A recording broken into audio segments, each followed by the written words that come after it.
살다 보면 법대로만 판단하기 어려운 순간이 있죠. 대화에 참여하지 않는 제3자가 타인의 대화나 통화를 녹음하는 일. 현재 우리나라에선 통신비밀보호법 위반, 즉 불법입니다. 하지만 이런 경우라면 어떨까요? 아동학대가 의심돼 아이 옷에 녹음기를 넣어 학교에 보낸 엄마. 덕분에 아동학대 정황은 확인했지만 교사 측에서는 오히려 허락 없는 녹취는 교권 침해라며 주장하고 있는 거죠. 여러분은 어떻게 생각하시나요? 아동학대가 의심돼 교사 몰래 녹음을 한 아이 엄마의 행동. 정말 불법 도청과 교권 침해에 해당될까요? Money Rap. 안녕하세요. 얼마 전까지 세상을 아주 떠들썩하게 하는 아동학대 범죄들이 뉴스에 여러 보였습니다. 저도 아이 키우는 부모로서 착잡한 마음을 금할 길이 없었는데, 그러다 보니까 이 아동학대가 의심되는 순간부터 이걸 어떻게 잡아낼 수 있을까를 고민하시다가 아이 손에 녹음기를 들려보내는 경우가 종종 있는 것 같아요. 과연 이런 경우에 통신비밀보호법을 위반하는 도청행위가 되는 건지, 아니면 내가 아동학대 정황을 발견하기 위한 적법한 증거 수집 절차가 되는 건지 오늘 한번 알아보겠습니다. 지난해 6월에 경기도 광명시에 있는 한 초등학교에서 어떤 부모가 자기 아이가 아동학대를 당하고 있는 거 하는 거 아닌가 이런 의심을 갖게 된 것 같아요. 그 아동학대를 의심하게 된 계기는 원래 우리 아들이 혼자서 화장실도 잘 가고 밥도 잘 먹고 꿈자리가 사납다고 이런 얘기도 안 하고 이랬는데, 어느 날부터인가 갑자기 화장실에도 혼자 못 가고 소변도 잘 못 가놓아가지고 실수를 하는가 하면 밤에 잠을 잘 못 자고 이런 이상 증세를 보이기 시작한 거죠. 해서 이 아이 부모가 아이가 학교에 등교하는 길에 가방에 녹음기를 넣어놨는데, 나중에 이 녹음기를 회수해서 확인을 해보니까 아주 충격적인 발언들이 확인이 된 거죠. 예를 들어서 아이가 숙제를 했는지 안 했는지 물어볼 때 아주 고압적인 자세, 윽박을 지르거나 화를 내거나, 아이가 울면은 선생님이면 사실 달래줄 법도 한데 울어, 이런 식으로 거친 표현을 사용한다던가 아이를 속된 말로 쥐잡듯이 잡는 거죠. 그래서 아동보호 전문기관이라는 기관이 있어요. 그 기관에서는 선생님의 이런 표현, 태도들이 정서적 학대에 해당한다고 판단을 했습니다. 초등학교 3학년 학생이 소변도 가리지 못할 정도로 불안해하는 모습을 수상히 여긴 어머니가 녹음기를 숨겨서 학교에 보냈는데요. 선생님이 아이를 지속적으로 면박 주는 상황들이 고스란히 담겨 있었습니다. 자, 그런데 이 교사 오히려 수업 내용을 녹음해서 자신의 교권을 침해했다고 주장하고 있는데요. 자, 그러면은 이렇게 녹음기를 넣어서 보내거나 아니면 초소형 카메라 같은 걸 넣어서 보냈을 때 문제가 될 수 있는지 한번 알아보겠습니다. 사실 원칙적으로는 증거로 인정될 가능성이 낮다고 보는 게 맞겠죠. 우리나라 통신비밀보호법이라는 게 있는데, 그 통신비밀보호법에서는 도청을 금지하고 있어요. 도청은 영화에서 나오는 것처럼 책상 아래 붙여두고 전화기 개조해서 하고 이런 게 도청 아니야 하시지만, 그게 아니라 공개되지 않은 타인 간의 대화를 함부로 녹음하거나 듣는 게 다 도청이에요. 예를 들어서 공개된 타인 간의 대화, 누가 방송에 나와가지고 둘이 만담을 해요. 이거 녹음하면 그게 도청이 되겠습니까? 도청이 아니죠. 저랑 다른 사람이랑 밀실에서 대화를 해요. 이건 도청이 아니죠. 제가 대화 당사자니까. 근데 제가 우리 아이 손에 녹음기를 쥐어주면서 혹시 선생님이 윽박을 지르거나 널 때리려고 하거나 아니면은 고성을 지르시면은 이 녹음기 이 버튼을 꼭 눌러 해서 너가 녹음을 해야 돼 라고 아이한테 주의를 줬어요. 해서 아이가 가서 선생님이 하니까 움찔해가지고 딱 눌렀어요. 그러면 이거는 타인 간의 대화가 아닌 거예요. 우리 아이와 이 아동 학대 행위를 하는 선생님 간의 대화를 녹음하는 거죠. 근데 처음부터 아이한테 무슨 일이 있을지 모르니까 염려되는 마음에 가방에 녹음 눌러놓고 딱 넣어놨다. 그러면 이거는 제가 녹음 버튼을 누르는 행위자인 제가 아니라 우리 아이와 선생님은 저한테는 타인이죠, 사실. 그 대화를 함부로 녹음하는 거기 때문에 도청이라고 볼 수 있죠. 그럼 증거로 인정이 될까? 아까 말씀드렸지만 증거로 인정될 가능성이 낮다고 말씀을 드렸어요. 그럼에도 불구하고 법원에서 이렇게 개인이 통신비밀보호법을 침해해서 수집한 증거에 증거 능력을 인정해주는 사례가 계속 등장하고 있습니다.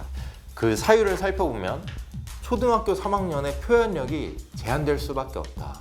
부모와 피해자의 밀접한 관련도를 생각했을 때 이 정도 행위는 사회관념상 용인된다고 볼 수 있는 거 아닌가. 녹음 외에 이런 아동학대 범죄를 입증하기 위한 증거자료 수집이 어렵다. 그리고 마지막으로 수업은 공개된 것이다. 이런 4가지 정도의 기준을 가지고 아이의 가방에 녹음기를 넣어서 녹음을 해온 아동학대 범죄의 정황도 증거로서 인정이 된다라고 봤습니다. 혹시 그러면 내가 불법 녹취를 했다는 이유로 부모도 그 어떤 법적 처벌을 받을 수도 있나요? 법원이 증거 능력을 인정해줬다는 거지 이게 적법한 행위라는 건 아니에요. 적법한 행위는 뭐다? 선생님이 소리 지르면 눌러, 이거야. 한 번만 눌러, 2번 누르면 꺼지니까 이렇게 해서 녹음을 했을 때는 타인 간의 대화가 아니기 때문에 적법한데 제가 넣어놓고 어디 한번 들어보자, 아주 잡히기만 해 하는 건 위법한 도청이라고 말씀을 드렸죠. 이거 선생님이 문제 삼으려고 맘먹으면 문제될 수 있습니다. 결국 도청은 도청이잖아요. 위중한 처벌까지 가진 않더라도 기소유예나 집행유예 또는 벌금 등의 처벌까지는 충분히 처해질 수 있기 때문에 이런 행위를 할 때는 한 번 더 생각을 하시는 게 좋아요. 어린이집에 아니면 유치원에 CCTV가 있다 이런 경우에는 CCTV를 좀 보여달라고 이야기를 해볼 수도 있겠죠. 근데 큰 문제는 CCTV가 없는 경우예요. 우리 아이가 맞고 와서 멍이 생기더라도 하루 종일 고함을 들어가지고 위축돼서 왔더라도 이걸 어떻게 입증할 수 있나요? 그러다 보니까 많은 부모들이 아이 가방에 녹음기를 넣는다거나 볼펜형 초소형 카메라 이런 거를 넣어두시는 경우가 왕왕 생기는 것 같아요. 만약에 우리 아이가 아동학대를 당한 것 같다 이런 경우에는 아동학대 처벌법을 한번 찾아보시면 좋을 것 같아요. 정확한 명칭은 아동학대 범죄의 처벌 등에 관한 특례법인데 여기서 아동학대 범죄가 무엇인지 쭉 나열하고 있습니다. 여기에서는 우리가 형법에서 일반적으로 접할 수 있는 폭행, 상해 같은 것부터 시작해서 아동에게 행하면 안 되는 행위 이런 것까지 전부 아동학대 범죄로 정하고 있으니까요. 그 부분을 한번 참고해 보시면 좋을 것 같아요.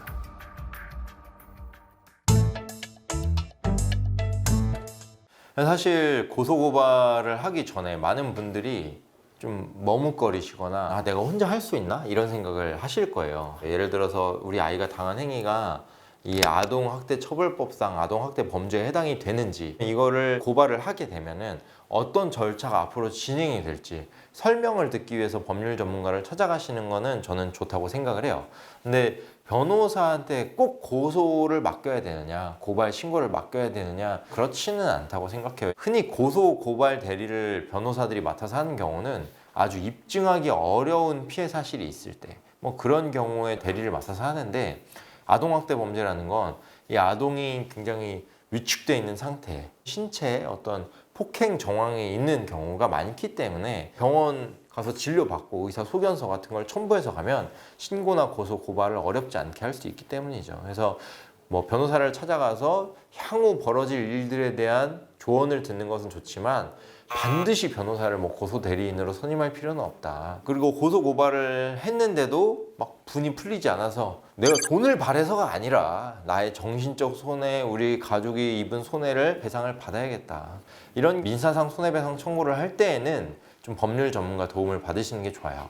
판사분들이 이 손해가 발생했다, 손해가 이 사람이 한 행위 때문에 성립된 거다 이렇게 판단하는 어떤 요건들이 있는데 일반인이 가서 이런 걸 주장하고 입증하시기에는 조금 어려움이 있으실 수도 있어요. 법률 전문가를 통해서 민사상 접근을 하시는 것도 좋은 해결책이 될 것 같습니다. 우리 아이가 아동학대 범죄의 피해자가 됐다. 그러면은 제 입장에서 가장 먼저 바랄 건 당사자의 진심 어린 사과 그리고 재발 방지 대책의 마련 이런 걸 것 같아요. 좀 더 책임감 있는 원장 선생님께서 사과를 해주시면 제 마음속 응어리가 좀 더 녹을 수도 있겠죠. 근데 여기까지는 이제 어떤 심정적 위로에 대한 보상 같은 거고 그런 게 아니라 실제 우리 아이가 피해를 입었을 수 있잖아요. 그 유발된 피해 때문에 우리가 금전을 들여가면서 병원에 다니거나 치료를 받거나 뭐 했을 수 있어요. 허가를 받았으니까 여기서 마무리 하시는 분들도 계시겠지만 이런 일이 없었더라면 지출하지 않았을 소비를 한 건 맞죠. 이런 경우에는 해당 비용까지 손해배상 청구를 할 수 있을 것 같아요. 여기에 더해서 아이가 받은 정신적 충격 외에 부모가 받은 정신적 충격까지 배상 청구를 할 수 있느냐? 배상 청구할 수 있죠. 할 수 있는데 우리가 일반적으로 정신적 손해에 대한 배상, 금전적 배상을 위자료라고 하는 거죠. 우리나라 법원이 인정하는 위자료의 액수는 정말 낮습니다. 물론 아이한테는 매우 큰 영향을 주겠지만 그로 인한 부모의 정신적 손해가 어느 정도가 될 거냐.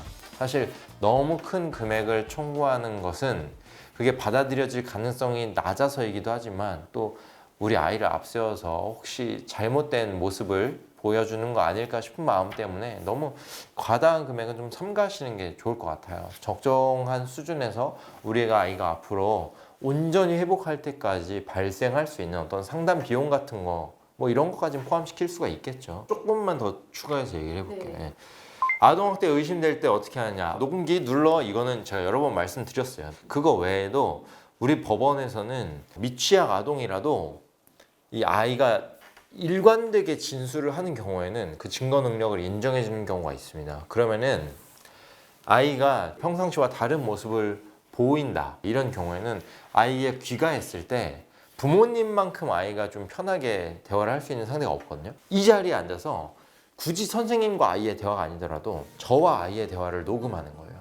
녹음해서 오늘 유치원에서 무슨 일이 있었어? 오늘 왜 평상시 안 하던 실수를 했어? 선생님이 혹시 뭐 아이야 하겠어? 뭐 이런 식으로 이제 물어보기 시작하면 아이가 이야기를 계속 하는데, 물론 이거는 입에서 입을 계속 타고 온 증거기 때문에 이게 곧바로 법원에서 인정이 되는 건 아니에요. 어떤 요건을 갖췄을 때는 아이가 한 이야기를 제 입을 빌어서 이야기를 하더라도 증거 능력이 인정되는 경우가 있을 수도 있고, 또 이렇게 일관되게 몇 날 며칠에 걸쳐서 우리가 이런 대화를 나눴고 그걸 기록으로 남겼습니다 하면 수사기관에서는 그거를 의심할 이유가 없는 거죠. 좀 이런 식으로 증거를 수집하면서 아이도 위로하면서 이런 방법을 강구해 보시는 건 어떨까요? 자, 오늘은 아동학대가 의심될 때 어떻게 녹음하면 될지, 이렇게 녹음하면 적법한 건지 뭐 이런 궁금증들을 좀 해소하는 시간을 가졌습니다. 거기에 더해서 아동학대가 의심이 되는 경우에 어떻게 좀 증거를 수집하면 좋을지도 말씀을 드렸어요. 오늘 영상이 유익하셨다면 구독, 좋아요, 알람 설정 부탁드리고요. 또 기타 궁금하신 내용 댓글창에 남겨주시면 저희가 다음 촬영에 참고하겠습니다. 지금까지 법률머니의 황호준 변호사였습니다. 시청해주셔서 감사합니다.